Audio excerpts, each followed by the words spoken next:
What's happening, everybody? JayShockblast here, and check it out. Star Wars Battlefront 2 is already official. We already know it's coming. We already knew it was a thing, and now we know to expect it holiday 2017, and that is both exciting and terrifying in its own front. Let's just get right into it. As far as I'm concerned, Star Wars Battlefront sold 14 million copies, which for a video game is incredible. And I'll tell you, I barely know anybody that plays it. I mean, it's unfortunate, it's frustrating. I bought this game on both Xbox One and PlayStation 4. I don't think I've ever played it once on PlayStation 4, which is a travesty. And I fully bought the game that way, anticipating I would play the ever-loving crap out of it. But in the end, it was, to me, one of the most frustrating games I've ever owned. Like, it's up there on that list because I am a Battlefield fanboy. I absolutely adore DICE and everything Battlefield has ever done. Like, I love the game style, and I initially came on board as saying, all right, I like this game, but then it just got so vanilla, so boring, and as time went on and other players got to be good at it, there was nothing for me to revert back to get better without running into people that knew what they were doing nonstop. So I think that message has been made clear, and I've gotten into a little bit of, I guess you could say, YouTube trouble with giving my opinions on the horrible implementation of DLC for this game. I've criticized the ever-loving crap out of some of these DLC releases because there's no way to enjoy it unless you're playing against other people. And I understand the big criticism everybody gives to my opinion is that this is an online game. Gotcha. Understood. But that doesn't mean it shouldn't have offline modes. And EA and DICE have done a terrible job of releasing content for the people that wanted to play offline. You know, some people just want to relax and have fun and not take everything serious. And there are game modes for that, but it's the same content over and over again. And for someone like me that most of the time, I'm okay with just playing to have content in the background. I'm going to have content in the background of this video, and it's probably going to be terrible because at this point, you know, Battlefront's been out for, 2 years almost, or a year and a half, I don't know. And I'm like a level, 15? I don't even know what level I am. But, I mean, people that are playing this game still have been playing it for a long time. And it's hard to jump into an online match when you don't really remember what you're doing because you've played 30 to 40 other games since you last really gave this game a serious look. And try to be competitive. Yeah, it comes back over time, but, that's why I've been such an advocate for the offline modes, because that's what Battlefront has always been about. The old school Battlefront games were all about setting up bots and just having fun. And that is what I really want to see DICE get back to. There's no reason that they can't have both. Have all these online modes and have these, bot modes, where someone that just isn't as serious can just go play and have fun. I moved on from this game way too early, and it sucks because I really wanted to love the game. I thought it was done well in a lot of ways, but I need to move on to Battlefront 2 because that is where the opportunity lies. And the reason why I say it's terrifying is because they're running that risk of pushing games out so fast. And the good stuff to come out of this is now we have an idea of when. So we're probably looking at, that October, November range for Battlefront 2. It's set the call. They basically have investor calls. And CEO Andrew Wilson of EA has basically said that This game is going to be even bigger than the 2015 original. It's going to feature more locations and more hero characters, and it's going to have a single-player campaign, the number one thing that this game was missing. Now, I understand a lot of people are like, well, you know, you play the campaign once and whatever, but you know, I feel like this game was way too expensive for what we got out of it. About the first Battlefront game, like especially when you factor in the superly priced DLC, you know, season passes and everything. Now, if you waited to get all this stuff, like, yeah, there's a good chance you got a really good deal on the whole package. But for someone like me that, you know, dumbly, I guess, not knowing that I wasn't going to utilize it properly, you know, bought everything all at once, you know, it's frustrating. So let's talk about what we're going to see. So basically what Andrew Wilson mentioned is that, you know, they'd like to prominently feature The Force Awakens and Rogue One. It's pretty weird. The Force Awakens was not featured in this game at all. So we haven't seen any characters from it.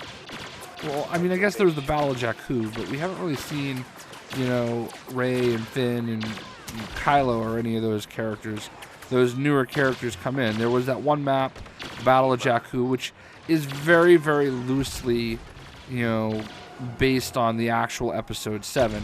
It's more of kind of like a prequel to it because, you know, Jakku happens to be where, you know, Rey and Finn meet up, but that battle was way in the past by the time we get to that point.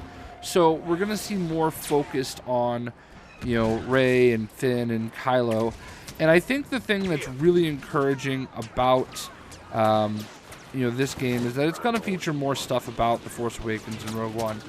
And what I'd really love to see is them borrow the way that Battlefield 1 did their campaign. And what they did is they broke it down into basically 5 or 6 smaller stories, you know, hour to 2 hour stories. And I feel like it's a great opportunity to do everything in these smaller bursts and feature all the different eras of Star Wars rather than try to craft together one very large story.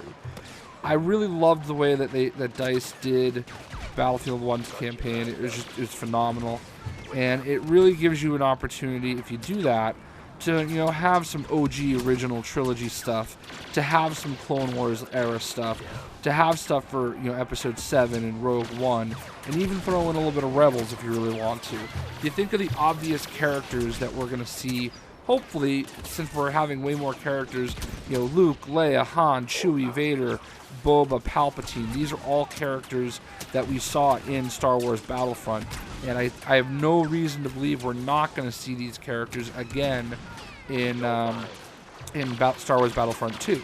You think of the Clone Wars and some of the big players: Anakin, Obi-Wan, Yoda, Qui-Gon Jinn, Ahsoka Tano, you know, Jango Fett, Count Dooku, Darth Maul, Savage Oprah, General Grievous, Asajj Ventress.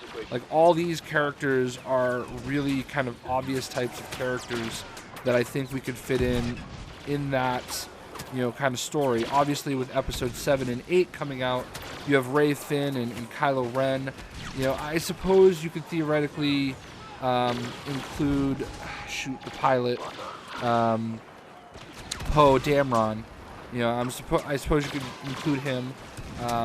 I don't really know what you get out of that, but then you look at Rebels, you know, Ezra and Kanan Jarrus, and, you know, Grand Admiral Thrawn, the Inquisitor, Callus.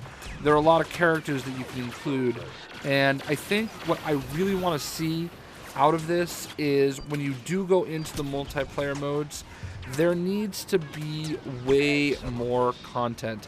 And the number one thing that I want to see in multiplayer mode with Star Wars Battlefront 2 is some form of conquest domination game mode. Alright, what you have when you do that is more of an objective-based map where you're able to, like, actually control different points, and gives you more to do other than run around and kill each other. Because the biggest problem that I've seen with, you know, the huge maps is that, like, every time I die, I feel like I didn't even do anything wrong. It's just somebody came up behind me and shot me. You know, I have no real goal there's no reason they couldn't have done a game mode like that in Star Wars Battlefront. You could have just very easily had, the same maps that you use for Team Deathmatch, just put some capture points there. It's a little bit more exciting, gives you a little bit more to do. If they really want Battlefront to be competitive long term, which it doesn't even remotely register on the level of Battlefield, let alone Call of Duty, you have to kind of focus on what people really enjoy. I actually liked Walker Assault, and I especially loved Squadron, the Rebel Squadron, I think it was, where you actually go out into space and fly the airships. I actually, that was my go-to game mode. That is what I played the most, because I found the actual gunplay to be a little bit different and frustrating for me. So that's something I'd love to see them kind of implement and focus on. And, the best part about that is it really isn't that difficult to program AI to fill the void if you just want to play by yourself. There's no excuse for the limited amount of bot-driven single-player content that they put out for this game. None. I cannot imagine it would have taken them much time at all to add to skirmish mode, which they've also announced yesterday that they are not going to be adding to, even though they said they were going to try to find a way to do so. No new skirmish mode. They threw it out there, and what you got when they gave it is all they did. And I don't understand that. Like, I really feel like that would have gone a long way. And I'm probably playing skirmish mode behind this, because it's just easier to get used to what you're doing. The problem that I had is it was so hard to play as heroes in this game. And that is really what the Star Wars universe is about. Playing as the heroes. So we have opportunity here to put in some characters. And obviously, in my thumbnail, I used a picture of Darth Revan. And I would love to see Darth Revan and Darth Malak and Darth Bane, Captain Rex. Some of these characters that are a little bit lower on the totem pole make their way in. A lot of people are going to say that Darth Revan is not canon, but they have teased so hard that Darth Revan is coming to canon in the very recent, a lot of events. One of the somebody, I don't remember who it was, but somebody recently tweeted about it because there was a scene that was actually cut from the Clone Wars that was supposed to have both Darth Revan and Darth Bane talking to, I think, the Inquisitor. So, I mean, Revan is going to be canon by the time this game comes out. That is a stone cold guarantee. And the person actually trolled when they did that tweet because they referred to him as a she, which is always a long-running joke because BioWare, in their infinite wisdom, in every game they put out, has to pander to everybody and give you the option to make your main character a he or a she. And I just wish that's a rant for another day. But, I would love to see Darth Revan in this game. Do you know how many copies they would sell if they put Darth Revan in this game and they featured Darth Revan? Even if it's DLC later on down the line, like, Darth Revan as a playable character in this game would be monstrous. And maybe it's a long shot, maybe it's wishful thinking, but that's my #1 wish list as a character that I would want in this game. Darth Bane, I don't think he's ever been in an actual game, ever. He's had some books. He has actually appeared a little bit more prominently, barely, in Clone Wars. So that's some stuff that I would really like to focus on. I'd love to know what you guys want to see with Star Wars Battlefront 2. For me, they need more offline. They need more offline stuff. Like, they cannot survive as an online-only game. I think they know that. I think they realize that. The story, I would love to see them get back to focusing on more like Rebel Commando type stuff. Focus on Captain Rex and focus on, what it's like to be a stormtrooper, Death Trooper, one of Orson Krennic's people. I didn't even mention Jyn and Orson Krennic being involved for the Rogue One era characters they can do. Jyn Erso, Cassian Andor, I guess Chirrut Imwe, Baze Malbus. I don't really know if they would do those guys, but focus on you know, a little bit more of the story about how you become a Death Trooper. Like, that can be a whole chapter where you're actually, you know, focusing on, you know, the Rogue One era and an Imperial kind of storyline where you're showing how these, you know, Death Troopers were created and working with Orson Krennic. Like, that's I think, I know I'm bouncing around a little bit now, going back to story, but like, that's really the great thing about the Battlefield 1 story, is that they had those different focuses. You know, we can maybe even have a story about how Han Solo lost the Millennium Falcon or gained the Millennium Falcon, you know, from Lando Calrissian. I have a feeling that's going to be in the Star Wars Han Solo movie that they're working on, but I digress. But, you know, little one-shot stories that are fun, that are full of, like, collectibles. The power-ups in multiplayer, it made it difficult. Like, I can't even tell you how many times I actually managed to find a power-up where I was able to play as a character in multiplayer by myself. That's one of the reasons why I really love skirmish mode being added, because it was finally something different where I could, you know, get a guaranteed opportunity to sit back and play as one of the heroes. They need more hero modes. Again, I know I'm bouncing around a little bit, but I do everything in one take, and I don't like do small takes and piece it together. They need more hero modes. Like, you need to be able to have... I look at what the Call of Duty does with zombies, okay? They need their own kind of zombie mode, you know, horde mode. They tried that with this game, and you only get to play... Like, I think that's the most you can have is 2 people. Like, a nice 4-person horde mode where you're picking amongst all the different characters that are available. All of them have different builds. Like, that's the way to go, and that's what I really hope they do when they're bringing in all these extra characters. Because you look at, you know, the most popular mode as far as I'm concerned is Walker Assault.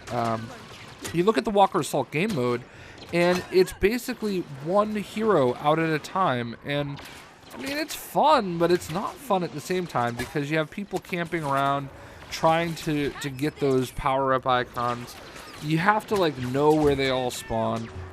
And for me, it was always frustrating because I never really feel like I ever got good chances to play as them. And let's face it, like, running around as a trooper is kind of cool as you start to, you know, customize it and unlock it and unlock different, you know, suits and stuff like that. But being Boba Fett feels cool as hell, right? Like, the first time you got to be Darth Vader, you were like, whoa, this is awesome, right? Like, that was one of the best parts about Battlefront, is being in the game and watching yourself, you know, transform from your trooper into Luke Skywalker, you know? So, I really think they need to focus on the heroes. To me, that's what Battlefront always was. Battlefront was the game where you got to go out there and you got to play as your heroes, you got to play as your bad guys. They need more versus modes. Like, every versus mode should have a just traditional trooper and, you know, a hero mode. So they need, they might have sold 14 million copies, but they did not hold that many people in. You know, people bought it because at various points in times the game was sold very cheaply with all the DLC, and I've never really noticed going online and actually seeing and feeling like this is a game that's full of, you know, people. I mean, I have 200 friends on my Xbox Live friends list. I have rarely seen any of them playing this game. I have close to 1,000 followers on my Xbox Live, you know, friends list. And again, this is not a high demand game to me, and it hasn't charted very well on Xbox Live. And I have to imagine it hasn't done any better on PS4. And that's unfortunate because I want this game to be successful. I want it to be fun. So those are some of the ideas that I have for Star Wars Battlefront 2. I'd love to know what you guys think. Again, my #1 wish list is Darth Revan. And if I want to get greedy, I would say Darth Malak. What characters do you want to see in this game? You know, I would say Quinlan Voss, but that's like never going to happen. But Yeah, obviously your Kit Fistos and all those guys, but Darth Revan. So I hope you guys enjoyed the video. Star Wars Battlefront 2 will be out in holiday of this year. We'll see you.